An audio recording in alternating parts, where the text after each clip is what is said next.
Yo, what's up? I'm super fucking excited for this one.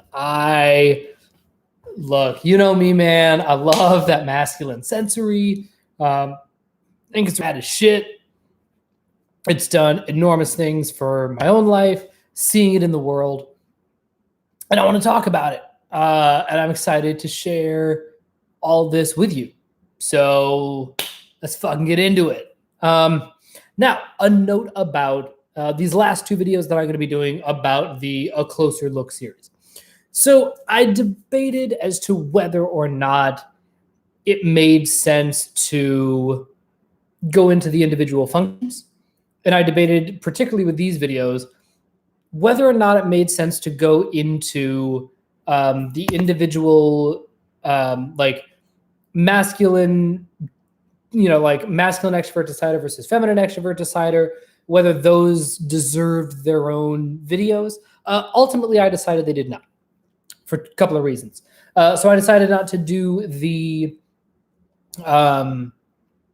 individual function ones, only because I am not super clear on how they are defining the individual functions at this particular moment in time.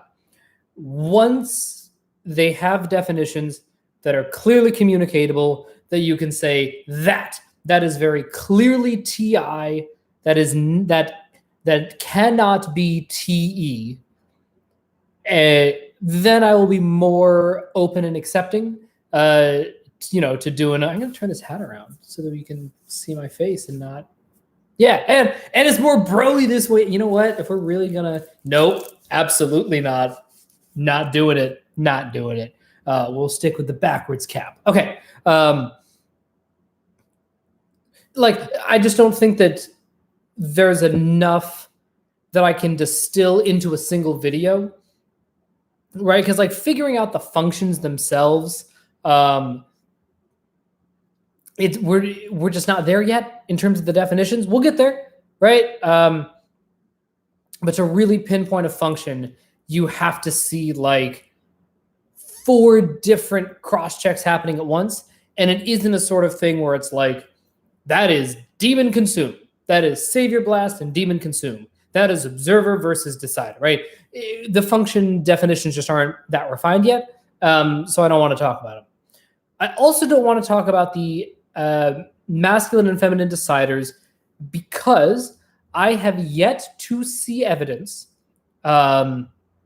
both in my own life, on the doc, on the whatever, that those can't be sufficiently manipulated. What I mean by that is I provisionally buy into the idea that, we are predisposed to be on one side of the fence or not, masculine extrovert decider or feminine extrovert decider. I have yet to be convinced that cannot be shifted to the other side due to environmental factors. For instance, I have feminine TE. If I had grown up in a household that was really, really punchy, where the only way to get tribe validation, to get the tribe to notice me, to get the things I wanted, was to be really punchy with the tribe. And if I grew up in an environment where insecurities were hidden and were not, meant to be embraced and grow, if I just grew up in a more insecure environment, right? Where it's I'm going to punch as a front, and then once somebody has proven they're tough enough, now I can let my guard down. That's just not how I grew up. And I think that if I had, it would be much easier to type me as, double masculine, right? And I just think that environment, because we're dealing with the deciders, and the extroverted decider in particular, is about getting tribe validation. And it's about getting other people to do shit for you or helping other people do shit. I think that the environment, at least as of right now, as of March 4th, 2020, I don't think that that's a set in stone. I do, however, think that the sensory is set in stone. Now, as I'll talk about in all these videos, in all of the videos, there is a spectrum. My sensory happens to be turbo masculine. But I know people who they're a little more in the middle, right? They're a little closer to, well, yeah, they're not, their sensory isn't super duper masculine. It's not like on the feminine side of the spectrum. It's still masculine, but it's not as intense as like Raja or Tony Robbins or Gary Vee or these guys, Jocko, right? Like, I don't even think my sensory is as masculine as Jocko's, right? Like, there's a spectrum to all of this. But I do think that generally speaking, that's pretty observable. That's pretty observable over time. And so I'm lumping, the masculine sensory folks, right? The kinesthetic audio or the audio kinesthetic, right? I'm lumping them together. And I'm also lumping tester visual and visual tester together. But today, talking about the masculine bros, bro and broettes, bros. So let's talk about it. What is masculine sensory? Why do we care about masculine sensory? So masculine sensory, I'm going to talk about this in two different ways. I'm going to talk about like what it is, what it's trying to accomplish, and then I'm going to talk about how to spot it. And then, of course, we're going to be talking about voids and clarity, like we always do. But let's start with what it is, what it's trying to do. Masculine sensory, whether it's SE or SI, wants to affect the physical world in a confrontational way. I think confrontational is a really important word for any of the masculine functions, whatever you apply them to. Big freight train energy, maybe that's another way to think of it. Again, I'm just throwing a bunch of different things out there that I'm all trying to get them to the same point of like, if masculine sensory wants to dismantle a table by banging on it, right? It wants to kick the legs out from under a chair rather than like pull the chair out, right? There's a confrontational aspect to the sensory. You see that in weirdly Neil deGrasse Tyson. So he's an ENTP guy, feminine NE, feminine TI, making him double masculine.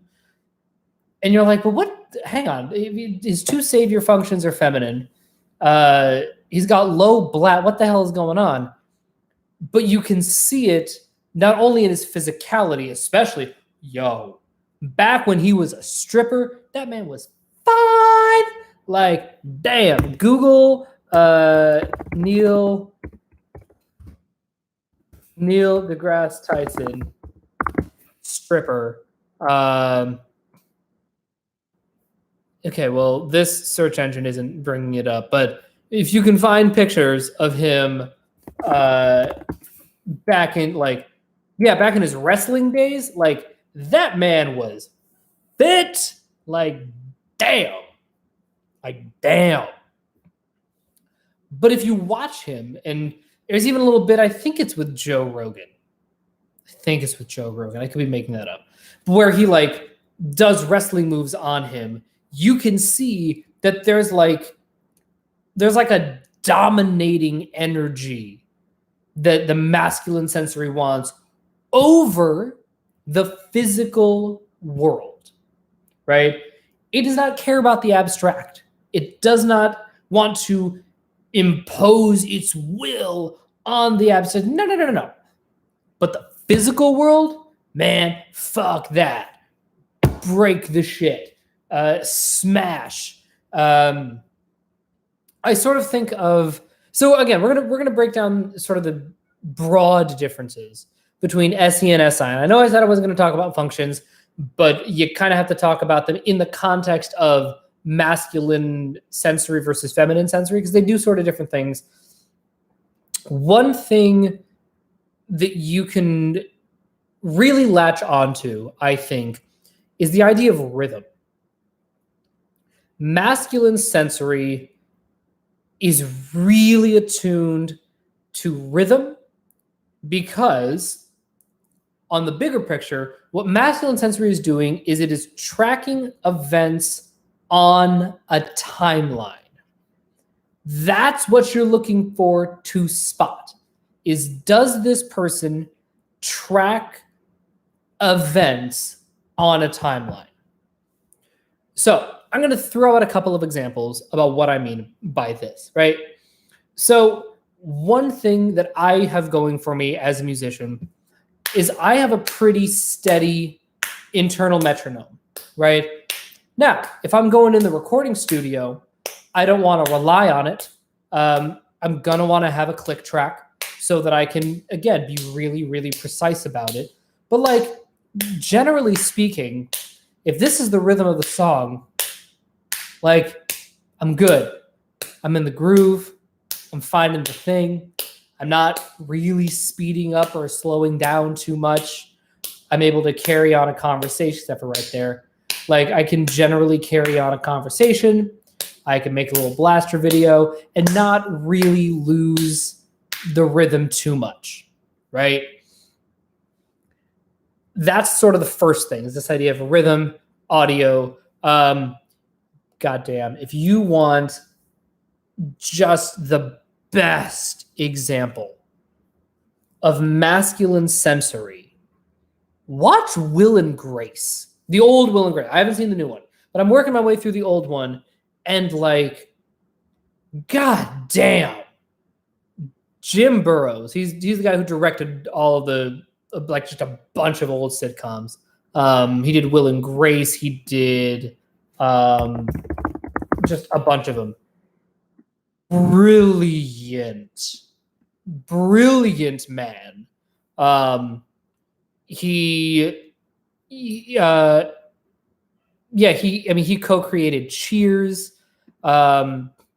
He directed, like, let's see, what did he direct for? Phyllis, Rhoda, Laverne and Shirley,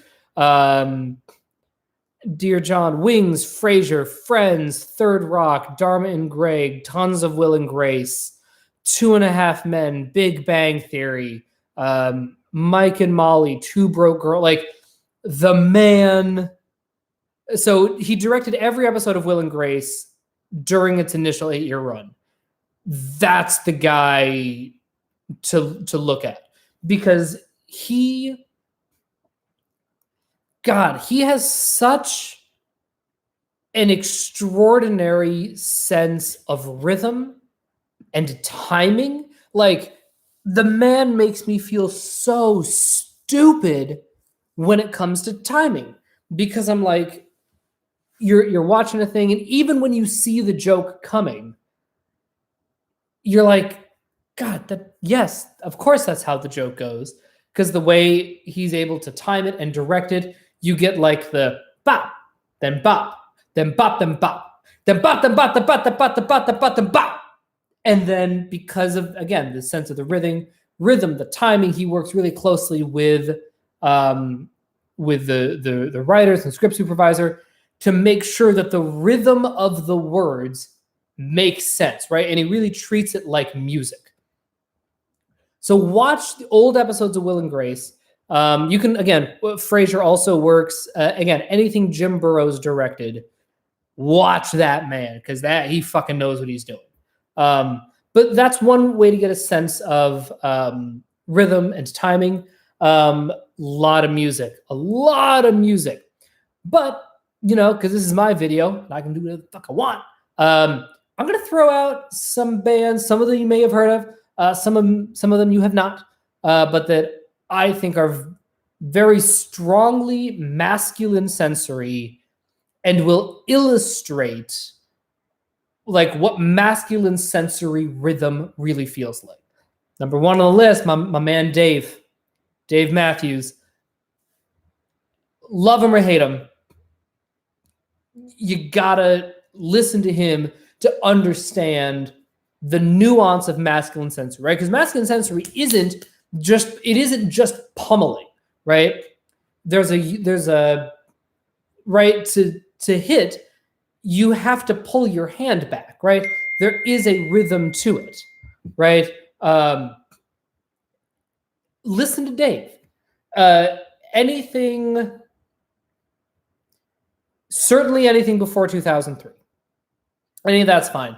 Really, you want to listen to the stuff from Under the Table and Dreaming. Look at his stuff in the 90s, right? So anything on Under the Table and Dreaming, Crash, Before These Crowded Streets. If you really want to narrow it down, just look at Under the Table and Dreaming. Ants Marching, What Would You Say? Best of What's Around. It's the first track of that album. It's fucking great. There's a million versions of it on YouTube. Just find it. And when you get into it, you're like, oh, there's a groove to it, but you can really very clearly hear yes, there is a beat, but we're layering in some stuff because Carter Beauford on the drums is doing his crazy shit.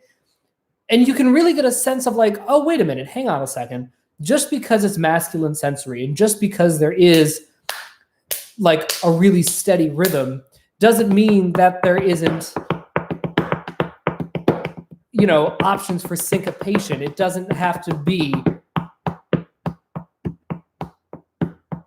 right? Because that's boring, right? Let's check out Dave. Check out another band. They're called Parachute. They're not an indie band or anything. They're just not famous. They're another, again, he was very heavily influenced by Dave, but he went way more the pop, the real pop route, pop rock, whatever. So listen to Parachute. That's more of the cleaner radio friendly masculine sensory. Obviously Jason Mraz, Matt Nathanson is another guy to listen to. Matt Wirtz, can also check him out. Just dudes who really understand groove and can just fucking groove. And I actually talked about this in the Facebook group. Check out Fred Armisen's Stand Up for Drummers. I don't care if you're not a drummer. You'll get well over half the jokes, right? But watch him on the drums, watch the timing of his jokes. There's a really great bit that he does with a woman named Stella Mozgawa, who is the drummer for a band called Warpaint. And they do this bit together, and you can see her,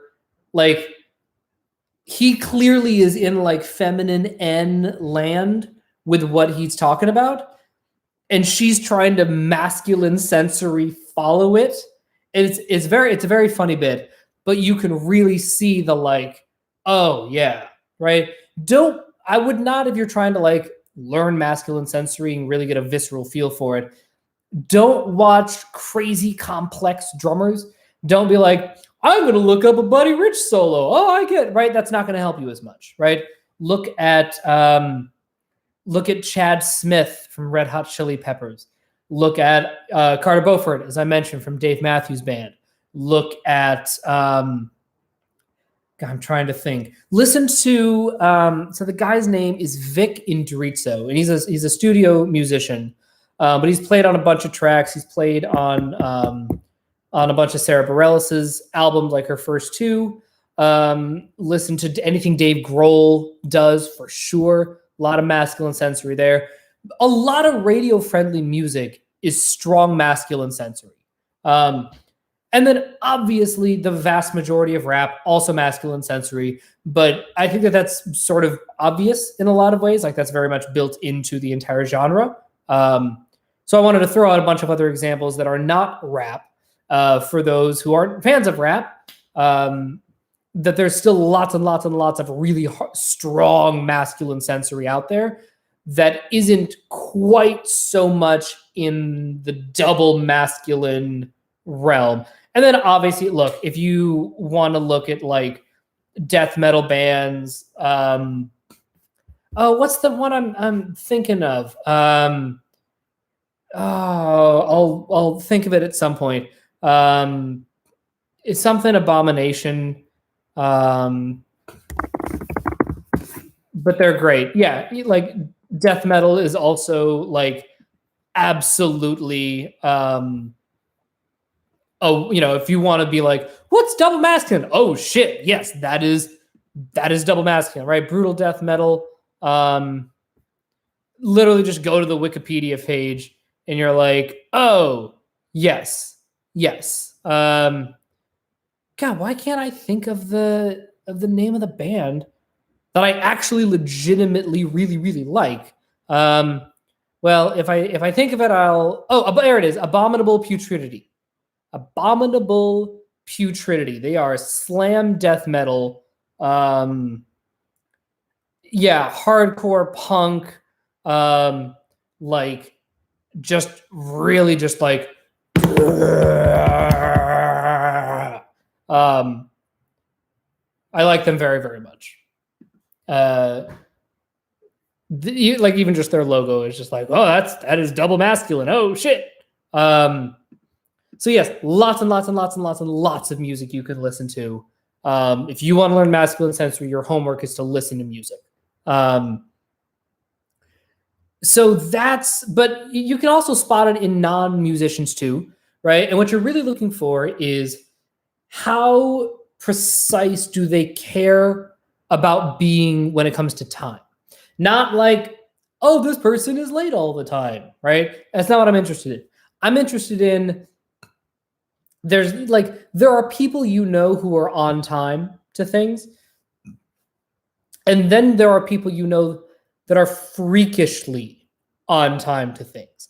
I'm talking about like my trainer and I, just the way that the schedule lines up, like when he wakes up in the morning, like he always just has to go to the bathroom before our session, right? And he will show up to our 8 o'clock session at 8:02 with the expectation that I have already started my band stretching warm up, right? Because he is the kind of person who's like, all right, session starts at 8. I'm going to walk up the stairs and be at the computers ready to check you in at 7:59 and 45 seconds, right? That's masculine sensory, right? And again, I appreciate that because I'm not showing up to an 8 o'clock session if we're stretching together, like, all right, when does the work start? At 8 o'clock? Great. I'm there at 7:59, right? Because now, let me also say, just as a side note, I am a firm believer in 15 minutes early is on time, and I get to the gym at 7:45 because 15 minutes early is on time is late, and late is unacceptable. That's just how I was raised. 15 minutes early is on time. But it speaks to the level of precision that I care about when it comes to time. Because if I don't get there 15 minutes early, right? If I'm walking in at 7:55, well, then now I don't have time to change. I have to mentally settle myself. I got to focus. I got to really think about like, all right, what do I want to get out of this workout today? All right, we're doing chest day.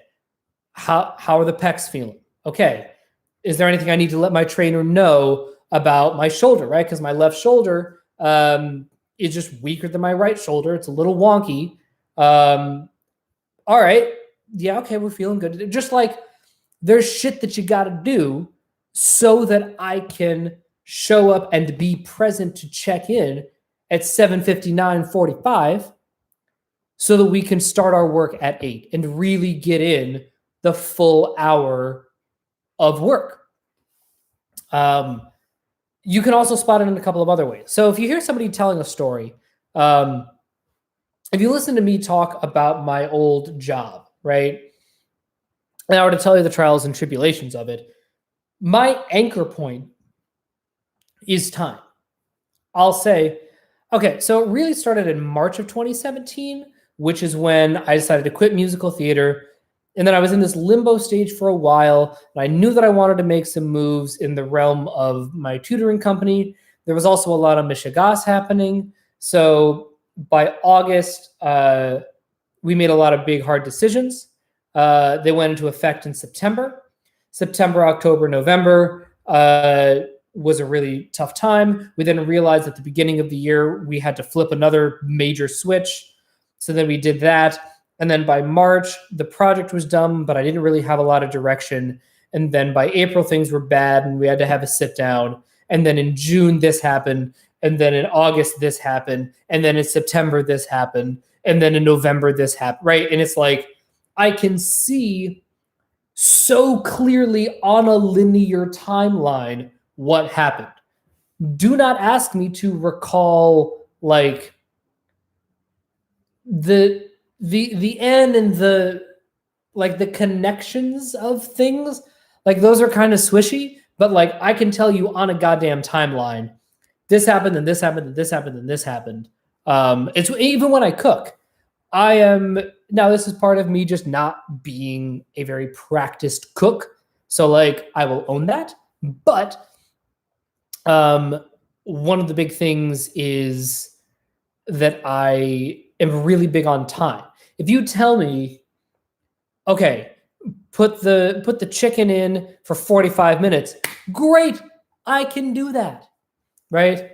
If you tell me, cook, put the Brussels sprouts in and then turn them every so often, making sure you get a nice, I'm like, I don't know what, how often, what is free? I don't know what this means because I don't have this feminine sensory that can just sort of like swoosh around because I have a mentally clear end of the end goal that like this sensory is going to conform itself around. No, it's the other way around. It's 45 minutes. Great. Boom, set the timer. And now we can live in swooshy end connection land because I can trust that at the end of those 45 minutes, we will be done with this component, right?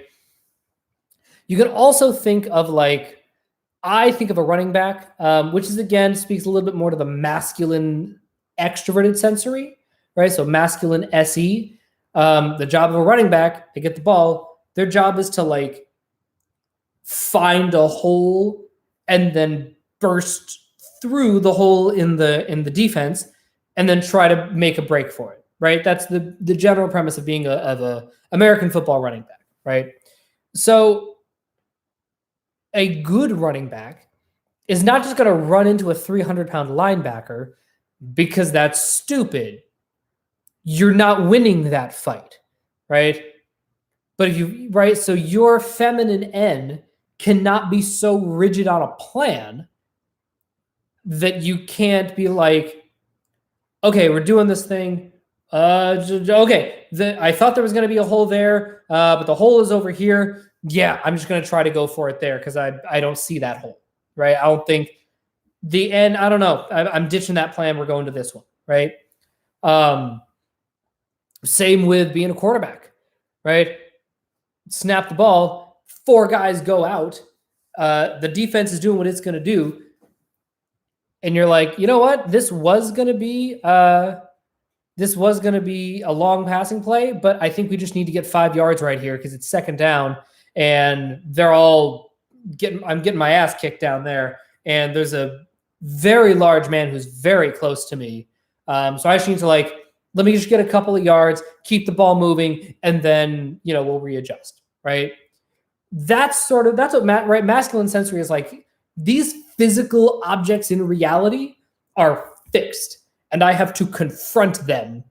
So how am I going to do that, right? And now the masculine extroverted sensory is going to want to spread, right? So I think of sort of like breaking shit and smack, right? And like, which again, masculine SI can do this too, but archetypally, you have this like big, I don't know, I'd like Gary Vee, Tony Robbins, Donald Trump, like those kind of like big fucking macho guys, right? Just sort of like that, right? That's a little more of the masculine extroverted sensory. Chael Sonnen, he's a good example of masculine SI, introverted sensing, where it wants to really control and like chokehold people, right? You're still dominating the sensory, but you're not doing it by like throwing the guy across the room, right? there's no gathering. It's not that, right? It's not this kind of hedonistic fucking cornucopia pan orgy thing happening, right? It's not messy. It's very tight. It's very organized. It's chokehold, submission, right? It's dominating the physical world in that way, right? So that's the masculine SI. We talk about I think we see masculine SE in the world more just because, again, it's extroverted. We're rewarded for it. American football. A lot of like rockers have a lot of masculine SE. So when I was going through all the guitar people, I did not talk about our buddy John Mayer. I don't know where John is on the spectrum. I don't know. I have not typed John Mayer. Been trying to type him for years. I got nothing. Nothing. I'm pretty confident about masculine sensory.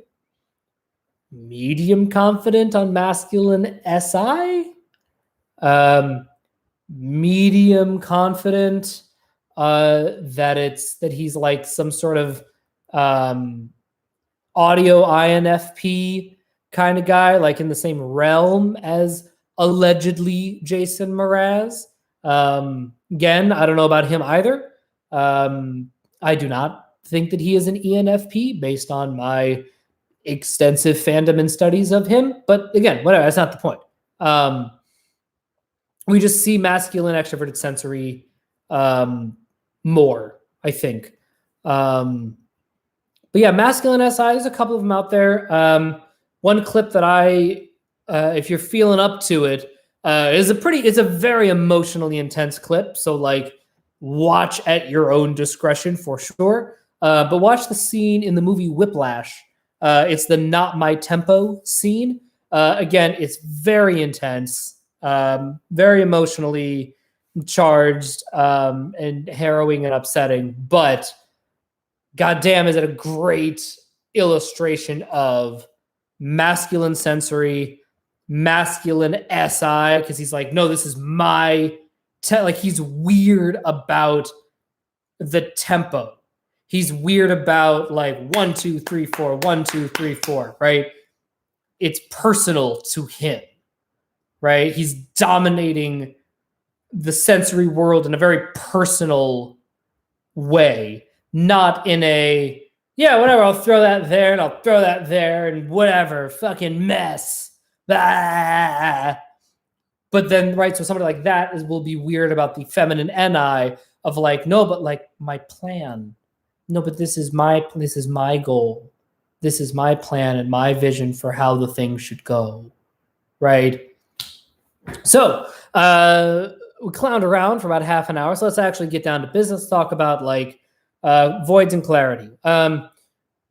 Masculine sensory clarity, I think, is just weight. Think of if something has physical weight to it, it has masculine sensory clarity, right? Like this water bottle, okay, this water bottle, what it means is like whatever, right? And I'm like, okay, I can feel the weight of this water bottle. It's not totally full, which means that it's not going to be as heavy as it was earlier in the day.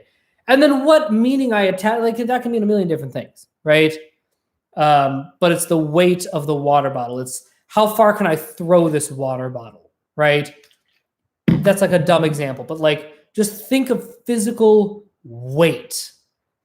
Think of masculine sensory has weight, time has weight, food has weight, things have weight, and they take up like physical space, and that has to be respected and acknowledged. If you don't like it, right? Even if it's not like, I respect the weight of this water. It's like, whether I want to respect it or not, it's fucking there. I can't pretend that it isn't, right? So that's like masculine sensory clarity.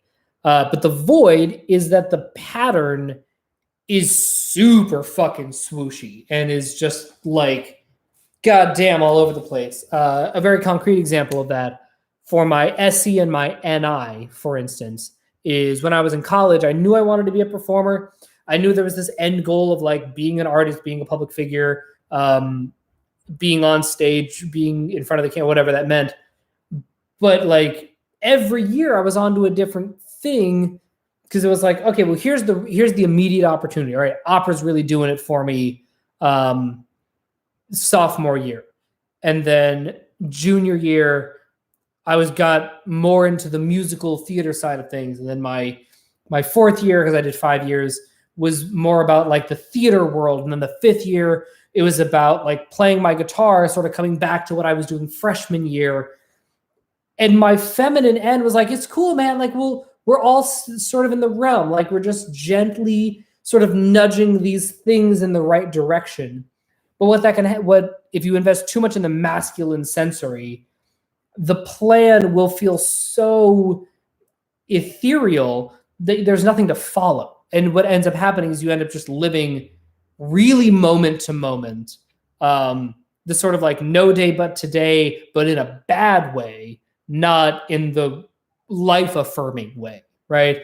I've known a lot of masculine SI guys in my own life who just get so rigid about like, this is what time I show up to work. This is what I have for breakfast every morning.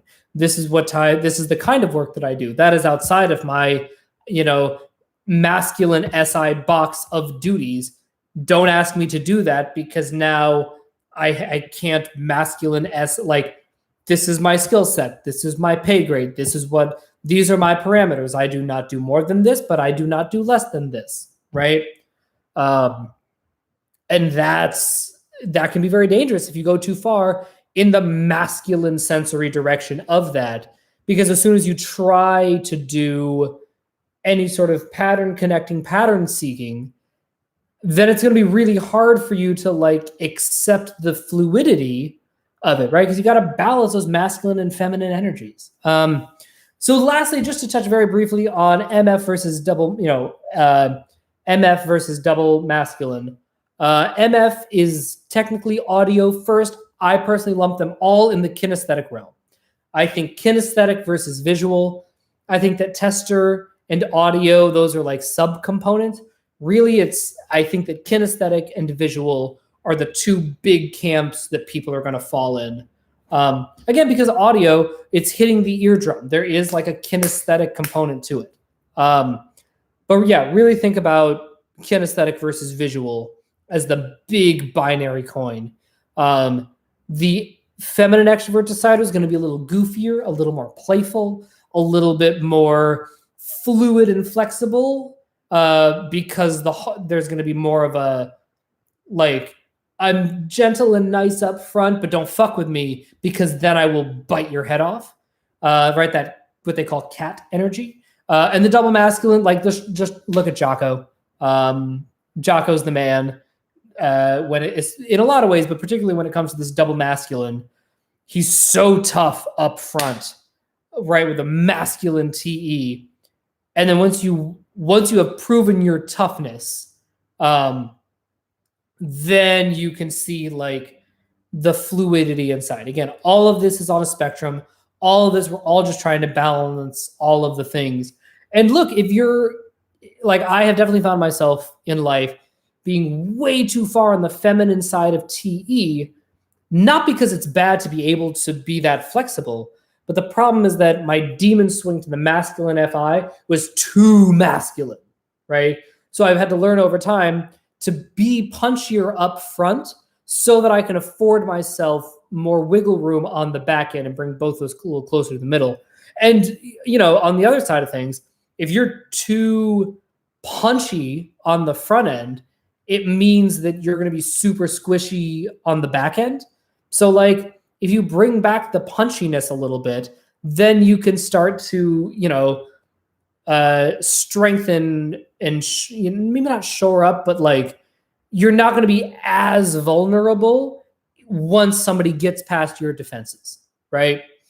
And again, for the feminine side, I've had to learn to be a little punchier up front so that when people do get past my defenses and I like pour boiling oil on them as they're trying to like walk in the castle walls, they're not like, where the fuck did this oil come from? I thought this was Princess Fairyland Castle. And I'm like, psych, bitch. It's Oil Castle now. Die. Ah!